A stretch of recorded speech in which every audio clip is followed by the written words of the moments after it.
नमस्कार, हर हर महादेव, जय भोलेनाथ। आप सभी का स्वागत है आपके खुद के YouTube चैनल पर जिसका नाम है चाचा के फैक्ट्स। मेरा नाम नितिन है। आपको एक बहुत कमाल की बात बताऊं, आज तक मैंने नहीं बताई, किसी को नहीं बताई। ये जो नीचे सब्सक्राइब वाला बटन है ना, इसे दबाने में बड़ा आनंद मिलता है, बड़ा दिल को सुकून मिलता है, ऐसी खुशी सी मिलती है कि न जाने हमने क्या ही कर दिया।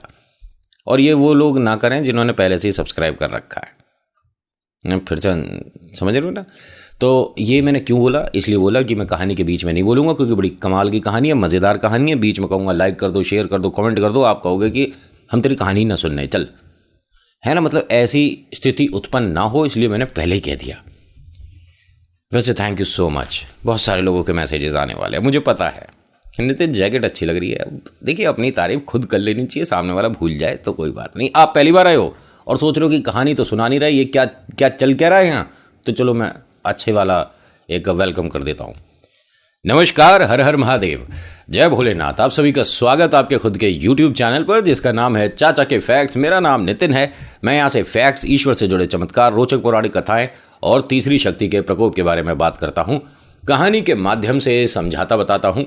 अगर आपके पास भी कोई ऐसी कहानी है जो आप हम तक लाना चाहते हैं तो प्लीज़ मैसेज करिए मुझे, Facebook, WhatsApp, Insta, comment section, कहीं भी। ये आज की कहानी आपको दो चीज़ों में समझ आएगी। मतलब कि पहला तो आपको थोड़ी थोड़ी हास्य कथा भी लगने वाली है, और दूसरा कि माँ लक्ष्मी के बारे में एक ऐसा राज जो बहुत से लोग नहीं जानते। फिलहाल अभी चैनल का इंट्रो, फिर उसके बाद आकर कहानी शुरू करता हूँ। कहीं मत जाइएगा, पूरी सुनिएगा। हर हर महादेव।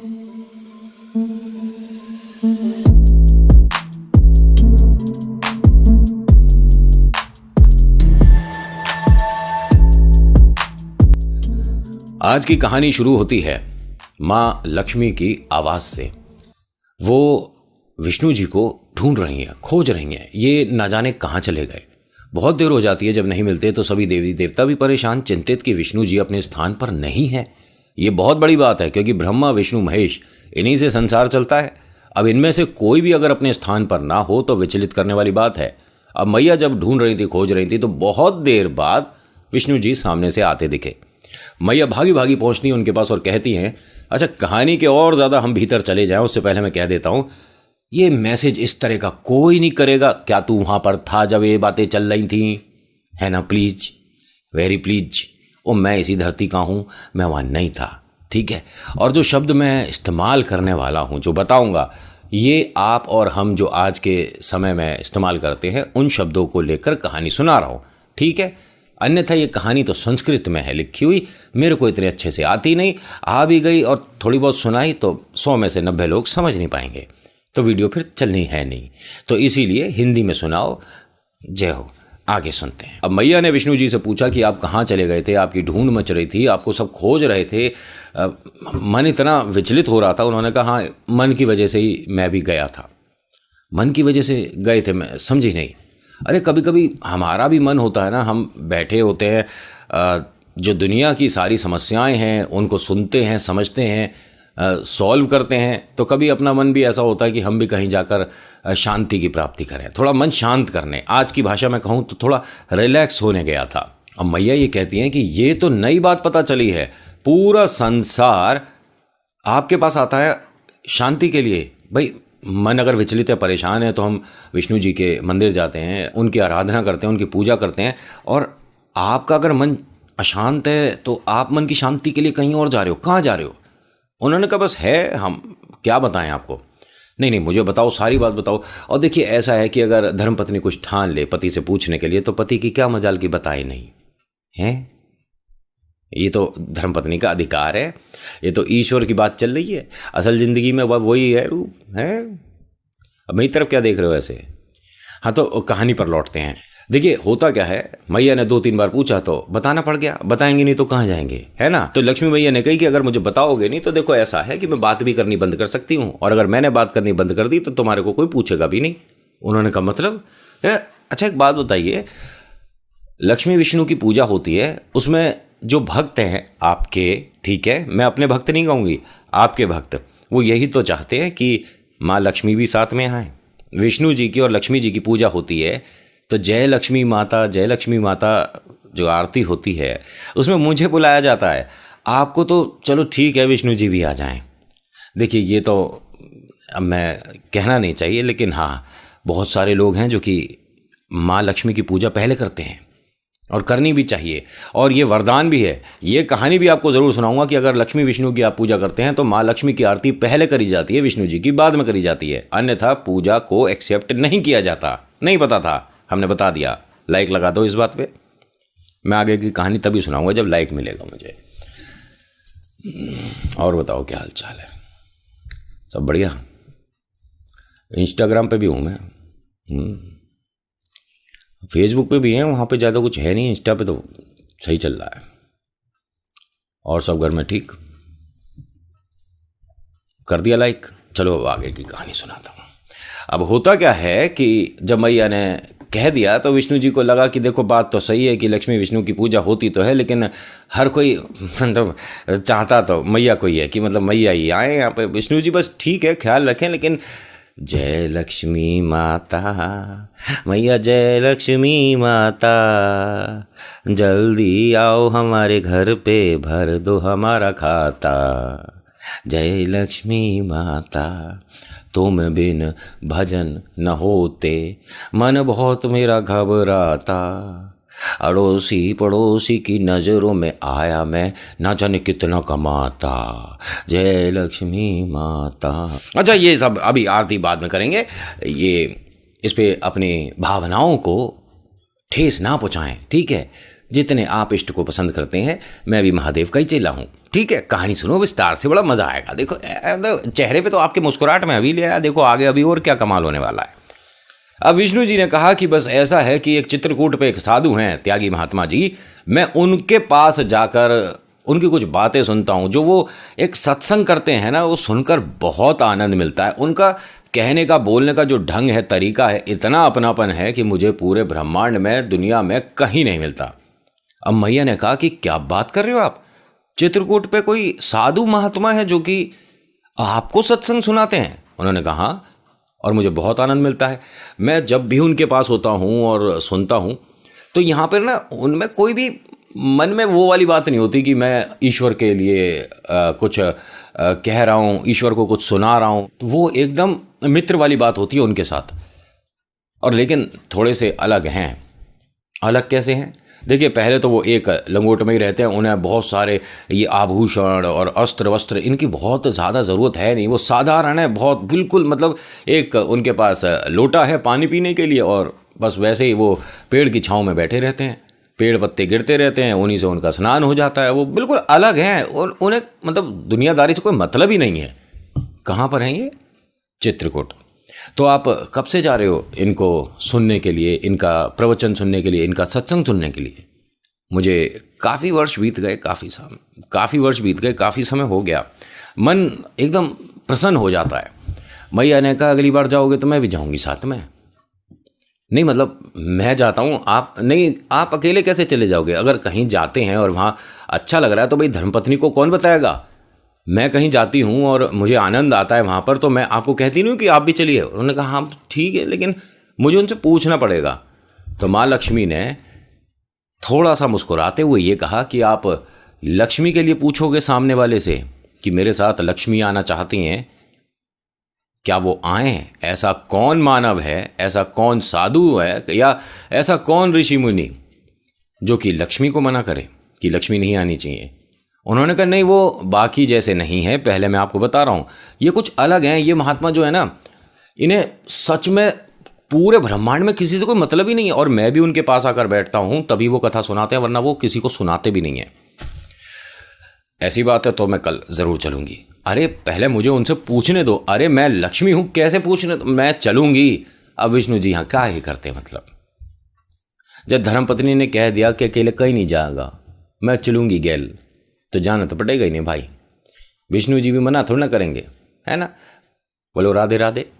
अब होता क्या है कि अगले दिन सुबह सुबह मैया लक्ष्मी तैयार, और बहुत ज़्यादा खूबसूरत। और देखिए माँ लक्ष्मी अगर तैयार होकर कहीं जा रही हैं तो सोचिए, जब हम थोड़ा बहुत तैयार होते हैं तो हम अपने को बहुत ज़्यादा हैं समझने लग जाते हैं, या हमारी घरवाड़ी समझने, मतलब थोड़ा सा आभूषण वगैरह पहन लेते तो लगता हम कितने तैयार हो गए। अब जब माँ लक्ष्मी तैयार हो रही हो तो भाई साहब सोचने वाली बात है। अब मैया रानी एकदम से तैयार होकर विष्णु जी से कहती हैं कि चलिए।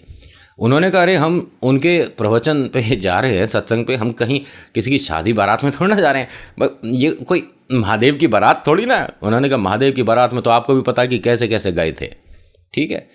और रही बात कि मेरे को आप देख रहे हो जो आभूषण है, ये तो मेरे डेली के हैं ये आभूषण, मैंने कुछ खास थोड़ी ना पहना है। अब विष्णु जी ने कहा कि कहा तो तुमने ठीक ही है, लेकिन साधारण तरीके से जाते ना तो शायद उन्हें भी अच्छा लगता। अरे नहीं कोई बात नहीं, आप चलिए। अब होता क्या है कि विष्णु जी पहुंचते हैं, चित्रकूट पे देखते हैं सामने त्यागी महात्मा जी बैठे हैं और वो विष्णु जी का इंतज़ार कर रहे हैं कि हाँ सामने से आ रहे हैं। अब मैं शुरू करता हूँ थोड़ी देर में प्रवचन, अपना सत्संग जो आज मेरे पास किससे कहानियाँ हैं वो सुनाऊंगा, इन्हें आनंद आएगा। तभी विष्णु जी कहते हैं कि मैं आपसे पहले तो क्षमा चाहता हूँ कि आपसे मैंने अनुमति नहीं ली, लेकिन मेरी धर्मपत्नी आज मेरे साथ आई हैं। उन्होंने कहा 1 मिनट इसे पीछे करो इन्हें, यहाँ नहीं, ये माताएं बहनें यहाँ पर नहीं आएंगी, आप जाए यहाँ से। विष्णु जी ने कहा, अरे ये लक्ष्मी हैं, हाँ कोई भी हो ठीक है, आप पीछे करो इन्हें, मैं इनकी तरफ देखूंगा भी नहीं। आप माताएं बहनें, मैंने मना किया, आप यहाँ कोई नहीं, सिर्फ आप आओगे, आपके लिए करता हूँ मैं, और कोई नहीं, यहाँ पर भेज दो वापस, मैं नहीं, जाओ, मैं नहीं सुनाता। उन्होंने कहा, अरे सुनाता नहीं, मैं इतने मन से आया हूँ, ठीक है, और जब मेरा मन परेशान होता है, विचलित होता है, शांति चाहिए होती है, आपको पता है कि मैं आपके पास आता हूँ, यहाँ आकर मुझे आनंद मिलता है, मैं रिलैक्स होता हूँ, मुझे बहुत अच्छा लगता है। आज ये भी चाह रही थी सुनना, तो मैंने इन्हें मना नहीं करा, ठीक है, फिर मैं आपको भी नहीं सुनाता, ये जब तक यहाँ रहेंगी मैं नहीं सुनाऊंगा, मैं नहीं सुनाता। बात ही खत्म हो गई। अब विष्णु जी ने तो थोड़ा सा आश्चर्य दिखाया। माँ लक्ष्मी बहुत चिंतित परेशान कि ये पहला है ऐसा कि जो लक्ष्मी को कह रहा है कि यहाँ से वापस लौट जाओ, ठीक है, यहाँ तक आने की ज़रूरत ही नहीं है, और अगर यहाँ पर आई तो मैं अपनी कथा कहानी नहीं सुनाऊंगा, इन्हें हटा दो यहाँ से। अब होता क्या है कि जैसे ही उन्होंने 2-3 बार ऐसे सुना तो माँ लक्ष्मी ने कहा कि आप एक काम करिए, परेशान ना होइए, मैं थोड़ा सा दूरी पर जाकर बैठ जाती हूँ, मैं आपके समक्ष नहीं आ रही, मैं आपके सामने नहीं आ रही, ठीक है, हाँ ठीक है, इन्हें दूर कर दो यहाँ से। अब विष्णु जी ने भी देखा कि भाई ये तो खैर गलत ही है, लेकिन पहले ही कहा था कि ये थोड़े से कठोर हैं और थोड़े से मुँहफट हैं, कुछ भी बोल देते हैं, और इन्हें पता ही नहीं है कि मैं ईश्वर से बात कर रहा हूँ, मैं किन से बात कर रहा हूँ, ये लक्ष्मी हैं जिनसे इन्होंने इस तरह से बात किया। लेकिन विष्णु जी पहले ही ये सब बताकर लेकर गए थे माँ को, और वो भी इस बात से मतलब तैयार ही थी इस बात को लेकर कि हाँ वो इस तरह से कुछ भी बोल सकते हैं। उन्हें नहीं पता, उन्हें सिर्फ और सिर्फ विष्णु जी को कथाएं सुनानी है, कहानी सुनानी है और उनको प्रसन्न होते हुए देखना है। उनका बस यही काम है, उन्हें और कोई मतलब ही नहीं है, पूरे ब्रह्मांड से किसी से कोई मतलब नहीं है इन्हें, ये जो त्यागी महाराज हैं, ठीक है जी। अब मैया ने जब उनका प्रवचन सुना, कथा कहानी सुनी, तो उन्हें बहुत आनंद आया कि भाई कमाल कर दिया, मतलब बहुत ही बेहतरीन, मतलब इनकी जितनी तारीफ करी जाए, जितनी इनकी वाहवाही हो वो कम है, बहुत अच्छा, बहुत आनंद आया, मुझे खुद इतना अच्छा लग रहा है यहाँ पर आकर कि मैं यहाँ पहले कभी क्यों नहीं आई। चलिए, अब यहाँ अगले दिन जब मतलब ये वापस आ गए थे, अपने घर आ गए, तो विष्णु जी से कहा कि मैं एक मन में बात आ रही है, आपसे कहना चाहती हूँ। उन्होंने कहा बिल्कुल कहिए, बताइए। मुझे उनका सत्संग, उनका प्रवचन, उनकी कहानियाँ बहुत ज़्यादा अच्छी लगी हैं। मैं चाहती हूँ कि उनको घर पे न्योता भेजा जाए कि हमारे खाना खाएं, आकर भोजन ग्रहण करें। मैं उनके लिए बहुत बेहतरीन, बहुत प्यारा सा एक रसोई तैयार करें, बहुत अच्छे से खाना खिलाना चाहती हूँ उन्हें। बहुत अच्छी बात है, और अतिथि का मान सम्मान तो हम करते ही हैं, मैं तुम्हारा निमंत्रण उन्हें खुद देने जाऊँगा। ठीक है, आप देख लीजिए क्या वो आएंगे? अरे बिल्कुल आएंगे, जब लक्ष्मी बुलाएगी तो कौन मना करेगा। खैर मैं उन्हें बोल कर आता हूँ। अब विष्णु जी पहुँचते हैं त्यागी महाराज के सामने और हाथ जोड़कर कहते हैं कि त्यागी महाराज, आपके लिए मैं एक निमंत्रण लेकर आया हूँ मेरी धर्मपत्नी की तरफ से, कि हम दोनों, ठीक है, मैं और लक्ष्मी, हम चाहते हैं आपको भोजन करवाएं, और वो अपने हाथों से आपके लिए मिष्ठान पकवान जो है वो बनाना चाहती हैं, और उनका मन है इसमें कि वो बहुत ज़्यादा प्रसन्न होंगी। उन्होंने कहा पहली बात तो तुमने यही काम गलत किया था विष्णु, कि तुम उन्हें यहाँ पर लेकर आए। मैंने मना किया था, नहीं आनी चाहिए, कोई नहीं, माताएं बहनें कोई नहीं आएगी इधर, मेरे समक्ष कोई नहीं, और तुमने वो गलत काम किया। उसके बाद तुम आज निमंत्रण लेकर आते हो कि मैं तुम्हारे घर आऊँ, उनके हाथों की बनी हुई रोटी खाऊँ, है खाना खाऊँ। ठीक है, मैं तुमसे भी बात नहीं करता। अब बहुत समझाया विष्णु जी ने, तब जाकर ये माने। बहुत ज़्यादा मैं कह सकता हूँ कि ज़िद्दी थे कि मुझे किसी से बात नहीं करनी, मुझे वहाँ नहीं जाना, मेरे सामने मत आओ, तुम ऐसे नहीं करे, तुम वैसे, उन बहुत सारे मतलब ज़िद्दी जिसे कहते हैं ना, इन्होंने एक्सेप्ट कर लिया। जो इन्हें निमंत्रण दिया है इन्होंने एक्सेप्ट कर लिया और कहा कि ठीक है विष्णु, अगर ऐसी बात है तो मैं तुम्हारे ज़रूर आऊँगा, ठीक है, लेकिन एक बात ध्यान रहे, मेरे को मतलब परेशान नहीं करना, ये तुम्हारे इतने कहने की वजह से, ये घोर मित्रता की वजह से आ रहा हूँ मैं, वरना मेरा मतलब ही नहीं है। और ये बार बार ये चीज़ नहीं कहो कि भाई लक्ष्मी जी बुला रही हैं, मुझे कोई मतलब नहीं, मुझे सिर्फ विष्णु से मतलब है, लक्ष्मी से मतलब नहीं है मुझे। अब भी ये कह रहा हूँ, आऊँ या नहीं आऊँ? उन्होंने कहा अरे बिल्कुल आइए महाराज, आप बिल्कुल नाराज़ मत होइए ऐसे। अब सोचिए विष्णु जी अगर किसी को इस तरह से रिक्वेस्ट करके बुला रहे हैं कि भोजन आप हमारे घर करिए, और माँ लक्ष्मी उनके लिए रसोई तैयार कर रही हैं, खाना बना रही हैं, रोटियां बना रही हैं, सब्जी बना रही हैं, क्या ही आनंद आएगा। नहीं, कितना किस्मत वाला है। लेकिन देखिए आगे होने क्या वाला है। होता क्या है कि जब ये त्यागी महाराज वहाँ पहुँचते हैं तो बहुत ही सुंदर थाल लगाया जाता है, बेहतरीन सा। मतलब जब लक्ष्मी जी विष्णु जी के ये कोई आया है अतिथि, तो सोचिए, हमारे अपने अपने बारे में सोचिए, देखिए ठीक है, कहानी से थोड़ा हटके, जब कोई हमारे गेस्ट आता है तो उसी किचन से, ठीक है, उसी किचन से जहाँ से आप लोग कभी कभी गिलास उठाकर पानी पीकर जाते हैं, उसी किचन से जहाँ पर आपके बिस्कुट जो रखे हैं उन्हें आप उठाकर खा लेते हैं, उसी किचन से जहाँ पर आपके घर में चपातियाँ बनती हैं, चाय बनती है, नूडल्स बनते हैं, उसी किचन से ऐसे ऐसे बिस्कुट नमकीन निकलते देखे हैं, हाँ कि नहीं, जब अतिथि आते हैं, जो कि हम सिर से लेके पैर तक का जोर लगाएं ढूंढने तो ना मिले। बताइए, मैंने खुद अपनी आंखों से देखा, मेरी रसोई में से, मेरी किचन में से, मतलब ऐसे बेहतरीन सुंदर बिस्किट और नमकीन निकल के आ रही थी कि उन्हें देखकर लग रहा था कि इन्हें खाएं कि इनकी फोटो खींचें। और वो हमारे गेस्ट के सामने रखे थे। मैंने गेस्ट को इतना नहीं देखा जितनी बार बिस्कुट को देखा। मुझे क्या मतलब गेस्ट से, क्या मतलब, कोई भी आओ, मेरा नज़र सिर्फ बिस्कुट और नमकीन पे था। और ये कोई बहुत पुरानी बात नहीं है कि जब मैं छोटा बच्चा था, अभी की बात है, 2 दिन पहले की। ये वीडियो वो मेरे गेस्ट भी देख रहे होंगे। तो वो जो आप बिस्कुट खा रहे थे ना, हमारे घर में न जाने कहाँ से आए थे। ये कोई बाहर से लेकर भी नहीं आया था, कोई क्या मैं ही जाता हूँ लेने। होता है मन पे, मतलब हमें तो वही मिलते हैं, 5 रुपए के 10 हैं, वही वाले जो आज भी उतने ही आ रहे हैं। इतनी महंगा हो गई वो बिस्कुट, वही है आज की डेट में। आप भी वही खाते हो, ज़्यादा से ज़्यादा वो ऑरेंज क्रीम वाला बिस्कुट मिल जाता है। ज़िंदगी में यही 2 बिस्कुट रह गए हैं। खैर, अपना दुख क्यों रो रहा हूँ। या होता क्या है कि जब माँ लक्ष्मी और विष्णु जी किसी के लिए थाल परोस रहे होंगे तो सोचिए क्या बेहतरीन होगा। और इस इंसान की किस्मत कितनी अच्छी है। ये मतलब ब्रह्मांड में एक आदि ऐसा होता है कि जिसे विष्णु और लक्ष्मी खाना परोस रहे हो। अब मैया लक्ष्मी ने रसोई तैयार करी है, बेहतरीन सा खाना रखा है इनके सामने और कहा कि ग्रहण करें, भोग लगाएं। और जैसे ही उन्होंने खाने को देखा है और ये नाराज़ हो गए, अपनी जगह से खड़े होते हैं और वो जो थाल है उसे पीछे कर देते हैं कि मेरा अपमान करने का बुलाया तुमने मुझे, विष्णु तुमने मुझे मेरा अपमान करने के लिए बुलाया है। उन्होंने कहा नहीं, ऐसी बात तो बिल्कुल नहीं, और हम तो भोजन परोस रहे हैं, इसमें हमने अपमान क्या कर दिया। तुमने कहा था कि जो तुम्हारी धर्मपत्नी है, जो कि लक्ष्मी है, ये मेरे लिए खाना बना रही हैं, ये मजाक बना रखा है मेरा, क्या रखा है मेरे सामने। उन्होंने कहा भोजन है, नहीं ये कच्ची रसोई है, और अगर किसी को निमंत्रण देते हो तो ध्यान रखना कि उसे पक्की रसोई मत। मैं आपको समझा देता हूँ, रोटी होती है, चावल होता है, इसे कच्ची रसोई कहते हैं, और जो पूड़ी आलू होते हैं इन्हें पक्की रसोई कहते हैं। और जो ये जितने भी महात्मा हुए हैं, ऋषि मुनि हुए हैं, जो पंडित लोग आते हैं, ये रोटी सब्जी चावल नहीं, ये पूड़ी सब्जी खाते हैं, जिसे पक्का खाना कहते हैं। चावल वगैरह नहीं परोसे जाते हैं पंडित ऋषि मुनियों के आगे, ठीक है। उन्होंने कहा ये तो उनकी भावना है ना, वो जो आपके लिए बना रही हैं, आपको और जो चाहिए वो सब बन जाएगा। भाई लक्ष्मी जी हैं रसोई में तो सब, कोई दिक्कत नहीं है। नहीं नहीं नहीं, और ये भड़के ही जाएं, भड़के ही जाएं, भड़के ही जाएं। लक्ष्मी जी को आ गया क्रोध।